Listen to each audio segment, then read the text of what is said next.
ನಾನು ಬೇಕಾದ್ರೆ 5-6 ಮದುವೆ ಆಗ್ಬಿಡ್ತೀನಿ. ಡೈರೆಕ್ಷನ್ ಅಂದ್ರೆ ಮದುವೆಗಿಂತ ಡೇಂಜರಸ್ ಇದು. ಹೆಂಗ್ ಸಿಕ್ಕಾಕೊಂಡಿರ್ತೀನಿ ಅಂದ್ರೆ ಇಲ್ಲಿ ನೋಡಿ, ನಾನು ಸೆಂಟ್ರ್ ಸಿಕ್ಕಾಕೊಂಡಿದ್ದ ಲಾಕ್ ಮಾಡಿಬಿಡ್ತೇನೆ.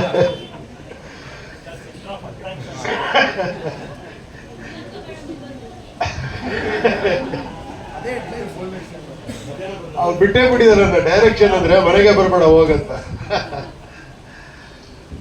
ಏನಂದ್ರೆ ಆಲ್ಮೋಸ್ಟ್ 2-2.5 ವರ್ಷ ಆಯ್ತು ಈ ಪಯಣ. ಬಟ್ ಫಸ್ಟ್ ಹ್ಯಾಟ್ಸ್ ಆಫ್ ಹೇಳಬೇಕು ಸಾಹೇಬ್ರಿಗೆ.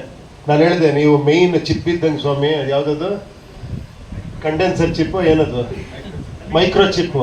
ಇದು ಮೈಕ್ರೋ ಚಿಪ್. ಇದು ಆಪ್ರೇಟ್ ಆದರೆ ಇದೆಲ್ಲ ಆಪ್ರೇಟ್ ಆಗುತ್ತೆ. ಇದಕ್ಕೆ ಹೋಗಿ ಟಚ್ ಆಗೋದಕ್ಕೆ ನಮ್ಮ ಟೈಮು ಎಲ್ಲ ನೋಡಿ. ಇದೆಲ್ಲ ಒಂದು ಇದು ಕೋಟೆ ಥರ. ಅಲ್ಲಿಂದ ಸ್ಟಾರ್ಟ್ ಮಾಡ್ಬೇಕಂದ್ರೆ ಅದೊಂದು ಭಯಂಕರ ಕೋಟೆ ಅದು. ಮ್ಯೂಸಿಕ್ ವಿಷುವಲ್ ನೋಡ್ಬಿಟ್ಟು ರೀ ರೆಕಾರ್ಡಿಂಗ್ಗೆ ಚೇಂಜ್ ಮಾಡಿಬಿಟ್ರು. ಇಲ್ಲ ಸರ್, ನಾನು ಯುರೋಪಲ್ಲೇ ಹೋಗಿ ಮಾಡಬೇಕು, ಇಲ್ಲೆಲ್ಲ ಮಾಡೋಕ್ಕಾಗಲ್ಲ ಅಂತ. ಅವರಿಂದ ನಾವು ಒಂದು ಯುರೋಪಲ್ಲಿ ಹೋಗಿ ನಾವು ಒಂದು ಎಕ್ಸ್ಪೀರಿಯನ್ಸ್ ಆಯಿತು. ಒಂದು ಬ್ಯೂಟಿಫುಲ್ ಇದು. ಬಟ್ ಅಷ್ಟೊಂದು ಸಿನಿಮಾ ಮಾಡ್ತಾರೆ, ಅಷ್ಟು ಫ್ರೀ ಆಗಿರ್ತಾರೆ. ಅದು ಆಶ್ಚರ್ಯ ಅವರು ಈ ವಿಷಯದಲ್ಲಿ. ನಮಗೆ ಆಶ್ಚರ್ಯ ಆಗುತ್ತೆ.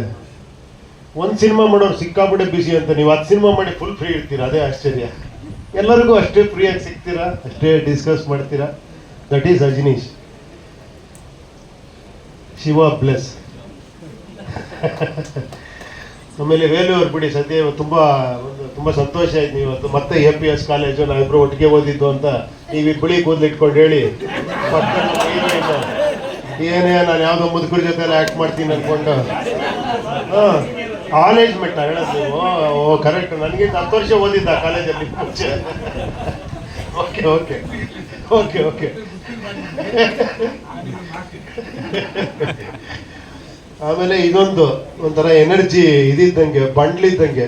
ಬೆಳಿಗ್ಗೆ ಎದ್ದು ಕೂಡಲೇ ಏನೋ 100 ಕಿಲೋಮೀಟರ್ ಓಡ್ತಾ ಇರ್ತಾರೆ. ಎದ್ದು ಕೂಡಲೇ ಆ ಪಿಚ್ಚೆ ಬೇರೆ. ಸರ್ ಏನು ಸರ್ ರೆಡಿನಾ, ಅನೌನ್ಸ್ ಮಾಡ್ಲಾ? ಸರ್ ಇರಿ ಸರ್, ಸ್ವಲ್ಪ ಇರಿ ಅಂತ. ಅವರಿದ್ದಾರೆ ನವೀನ್ ಸಾಹೇಬ್ರು. ನಮ್ಮ ಇಡೀ ನಮ್ಮ ಇದರಲ್ಲಿ ನಮ್ಮ ಭಾಳ ಪೆಟ್ ಅವರು. ಅವ್ರು ಹೆಂಗೆ ಅಂದರೆ ಆ್ಯಕ್ಚುಲಿ ಟೆಕ್ನಿಷಿಯನ್. ಅವ್ರು ಆ್ಯಕ್ಚುಲಿ ಏನು ಹೇಳಿ, ಹೆಸರಿಗೆ ಪ್ರೊಡ್ಯೂಸರ್ ಅಷ್ಟೇ ಅವರು. ಅವ್ರು ಈ ಅಪ್ಗ್ರೇಡ್ ಆಗ್ತಿದ್ದಂಗೆ ನಮ್ಮ ಹತ್ರ ಬಂದು ಏನೋ ಮಾಡ್ತಾ ಇರ್ತೀವಿ ಎಲ್ಲ ಕೂತ್ಕೊಂಡು ಹಿಂಗೆ ಹಂಗೆ ಅಂತ ಬಂದ್ಬಿಟ್ಟು, ಸರ್ ಈಗ ಹೊಸ ಟೆಕ್ನಾಲಜಿ ಬಂದಿದೆ.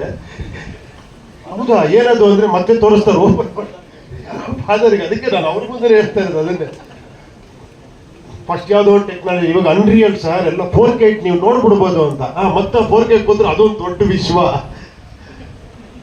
ಇವರು ಸರ್ ಅನೌನ್ಸ್ ಮಾಡ್ಬೇಕು ಸರ್, ಅವರು ಸರ್ ಅನೌನ್ಸ್ ಮಾಡ್ಬೋಣ ಸರ್. ಇವರಿಬ್ಬರು ಕಾಂಬಿನೇಷನ್ ನಾನು 2 ವರ್ಷದಿಂದ ಇದರಲ್ಲೇ ಓಡಾಡ್ತಾ ಇದ್ದೀನಿ. ಬಟ್ ನಿಜವಾಗ್ಲೂ ಏನೇ ಹೇಳಿ, ಒಬ್ಬ ಪ್ರೊಡ್ಯೂಸರ್ಗೆ ಆ ಟೇಸ್ಟ್ ಇರೋದು ಭಾಳ ಅದ್ಭುತ. ಅದು ಆಶ್ಚರ್ಯ. ಅದು ನಿಜವಾಗ್ಲೂ ನವೀನ್ ಅವರೇ ಹೆಡ್ಸ್ ಆಫ್. ನಿಮ್ಮಿಬ್ಬರು ಕಾಂಬಿನೇಷನ್ ಚೆನ್ನಾಗಿದೆ, ನಿಮ್ಮದು ಶ್ರೀಕಾಂತ್. ಇವ್ರ ಸ್ಪೀಡ್ಗೆ ಅವ್ರು ಹಂಗೆ ಕಂಟ್ರೋಲ್ ಮಾಡ್ತಾರೆ. ಎರಡು ಹಂಗೆ ಬ್ಯಾಲೆನ್ಸ್ ಮಾಡ್ಕೊಂಡು ಹೋಗ್ತೀರಿ ನೀವು ಹೈವೇಲಿ.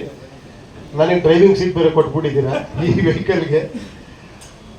ನಿಜವಾಗ್ಲೂ ಏನೇ ಆಗಲಿ ಮುಂಚೆ ಥರ ಇವಾಗ ಸಿನಿಮಾ ಮೇಕಿಂಗ್ ಇಲ್ಲ ನಿಜ ಹೇಳಬೇಕು ಅಂದರೆ. ಯಾಕಂದರೆ ಮೇಕಿಂಗ್ ಸ್ಟೈಲೇ ಚೇಂಜ್ ಆಗೋಗ್ಬಿಟ್ಟಿದೆ. ಟೆಕ್ನಾಲಜಿ ಜಾಸ್ತಿ ಆಗ್ತಾ ಈಗ ತುಂಬ ಜನ ಕೇಳ್ತಾರೆ, ಸರ್ ಫಸ್ಟೆಲ್ಲ 6 ತಿಂಗಳಿಗೆ ಒಂದು ಸಿನಿಮಾ ಮಾಡೋರು, ಈಗ ಯಾಕೆ ಮಾಡೋಕ್ಕಾಗಲ್ಲ ಅಂತ. ಒಂದು ಜ್ಞಾಪಕ ಇಟ್ಕೊಬೇಕು, ಆಗ 3 ದಿನದಲ್ಲಿ ಒಂದು ಸಾಂಗ್ ಮಾಡ್ಬಿಡೋರು, ಒಂದು ಪಾರ್ಕಲ್ಲೇ ಸಾಂಗ್ ಮಾಡ್ಬಿಡೋರು. ಈಗ ಹಂಗಲ್ಲ.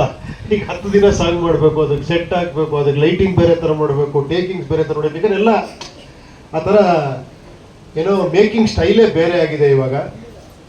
ಸೊ ಆ ಒಂದು ಕಾರಣ. ಎರಡನೇದಾಗಿ ಆಮೇಲೆ ಈಗ ಫಸ್ಟ್ ನಾವು ಅಂದ್ಕೊಂಡಿದ್ದು ಫಸ್ಟ್ ಕನ್ನಡ ಅಂತಾನೆ, ಅದು ಪ್ಯಾನ್ ಇಂಡಿಯಾ ಮಾಡಿದವ್ರೆ ಇವರಿಬ್ಬರೇ ಸೇರಿಕೊಂಡು ಸಬ್ಜೆಕ್ಟ್ ಹೇಳ್ಬಿಟ್ಟು, ಇಲ್ಲ ಸರ್ ಇದೆಲ್ಲ ಲ್ಯಾಂಗ್ವೇಜ್ ವರ್ಕೌಟ್ ಆಗುತ್ತೆ ಮಾಡ್ಬೋಣ ಅಂತ. ಅಲ್ಲಿಂದ ಹೋಗಿ ಅದು ಎಲ್ಲಿಗೆ ಹೋಗ್ತಿದೆ ಅಂತ ಇವರೊಬ್ಬರಿಗೆ ಗೊತ್ತದು ಏನಾಗಿದೆ ಅಂತ. ಒಂದ್ಸತಿ ಹೇಳ್ಬಿಡಿ ಸ್ವಾಮಿ, ಬಡ್ಜೆಟ್ ಇಲ್ಲ ಒಂದ್ಸತಿ ಲಾಸ್ಟ್ ನಮಗಾರ ಹೇಳಿ ಅಟ್ಲೀಸ್ಟ್. ಎತ್ಕೊಂಡು ಹೋಗ್ತಾ ಇದ್ದಾರೆ. ಬಟ್ ಒಂದಂತೂ ವಿಶ್ವಾಸ ಇದೆ ಖಂಡಿತ. ನಾನು ಒಂದೇ ಒಂದು ವಿಶ್ವಾಸದಲ್ಲಿ ಪಿಕ್ಚರ್ ಮಾಡಿದ್ದೀನಿ, ಏನು ಗೊತ್ತಾ, ನೀವೆಲ್ಲ ಅತಿ ಬುದ್ಧಿವಂತರು ಅಂತ. ನನಗೆ ಅವಾಗಲೇ ಪ್ರೂವ್ ಆಗೋಯ್ತು ಏ ಪಿಕ್ಚರಲ್ಲಿ ನೀವೆಲ್ಲ ಬುದ್ಧಿವಂತರು ಅಂತ. ಸೊ ಖಂಡಿತ ಆಡಿಯನ್ಸ್ಗಳು ಯಾವತ್ತೂ ಇಲ್ಲಿರ್ತಾರೆ. ನನ್ನ ಪ್ರಕಾರ ನಾವೇನಿದ್ರು ಇಲ್ಲೇ, ಎಂಥ ಗ್ರೇಟೆಸ್ಟ್ ಟೆಕ್ನಿಷಿಯನ್ ಆದರೂ ಅವ್ನ ಕೆಳಗೇನೆ. ನೀವು ಆಡಿಯನ್ಸ್ ಯಾವತ್ತೂ ಮೇಲಿಡ್ತೀರ. ಯಾಕಂದರೆ ನಿಮ್ಮನ್ನ ಗೆಲ್ಲೋದಿದೆಯಲ್ಲ ಅದು ಅದಕ್ಕೆ ಬೇರೆನೇ ಬೇಕು ಆ್ಯಕ್ಚುಲಿ. ಆ ಜಡ್ಜ್ಮೆಂಟ್ ಅಲ್ಟಿಮೇಟ್ ಜಡ್ಜ್ಮೆಂಟ್ ಅಂತ ಯಾಕೆ ಹೇಳ್ತಾರೆ ಅಂದರೆ ಅದರಲ್ಲೊಂದು ಇನೋಸೆನ್ಸ್ ಇದೆ, ಅದರಲ್ಲೊಂದು ಪ್ಯೂರಿಟಿ ಇದೆ. ಅಭಿಮಾನಿಗಳಲ್ಲಿ ಅಭಿಮಾನಿ ದೇವರು ಅಂತ ಅದಕ್ಕೆ ಹೇಳೋದು. ಅವರು ಎಸ್ ಅಂದರೆ ಅದು ಮುಗಿದೋಯ್ತು, ಅದು ಸೂಪರ್ ಡೂಪರ್ ಹಿಟ್ಟು. ಅದೇ ಥರ ಇನ್ನೊಂದು ಅವ್ರಿಗೆ ಗೊತ್ತಿಲ್ಲದೆ ಒಂದು ಫ್ರಾಗ್ರೆನ್ಸ್ ಬರುತ್ತೆ. ಅವ್ರು ಡಿಸೈಡ್ ಮಾಡ್ಕೊಂಡ್ಬಿಡ್ತಾರೆ, ಈ ಪಿಕ್ಚರ್ ನೋಡ್ತೀನಿ, ಈ ಪಿಕ್ಚರ್ ನೋಡಲ್ಲ ಅಂತ. ಬರೀ ಒಂದು ಡಿಸೈನ್ ಬಿಟ್ಟರೆ ಸಾಕು, ಅದರಲ್ಲಿ ಡಿಸೈಡ್ ಮಾಡೋ ಲೆವೆಲ್ಗಿದ್ದಾರೆ ಜನ. ಮೊನ್ನೆ ಯಾರೋ ಹೇಳ್ತಾ ಇದ್ರು, ಈಗ ಆಡಿಯನ್ಸ್ಗಿನ್ನ ಟೆಕ್ನಿಷಿಯನ್ಸ್ ಜಾಸ್ತಿ ಆಗ್ಬಿಟ್ಟಿದ್ದಾರೆ ಅಂತ. Everybody is a filmmaker. ಇದನ್ನೇನೆ ನಾನೇ ಎಡಿಟಿಂಗ್ ಮಾಡ್ತೀನಿ ಇದಕ್ಕಿಂತ ಬೆಟರ್ ಆಗಿ ಅಂತ. ಇದೇನು ಮ್ಯೂಸಿಕ್, ನಾನು ಇದಕ್ಕಿಂತ ಚೆನ್ನಾಗಿ ಆ ಥರ ಎಲ್ಲ ಆಗ್ಬಿಟ್ಟಿದ್ದಾರೆ. ಈಗ ಅವ್ರಿಗಿಂತ ಬೆಟರ್ ಆಗಿ ಮಾಡ್ಬೇಕು, ಆ ಥರ ಆಗಿದೆ. SS ಟಿವಿ, ಸಿನಿಮಾ ಜಗತ್ತಿನ ಕ್ಷಣ ಕ್ಷಣದ ಸುದ್ದಿಯೊಂದಿಗೆ.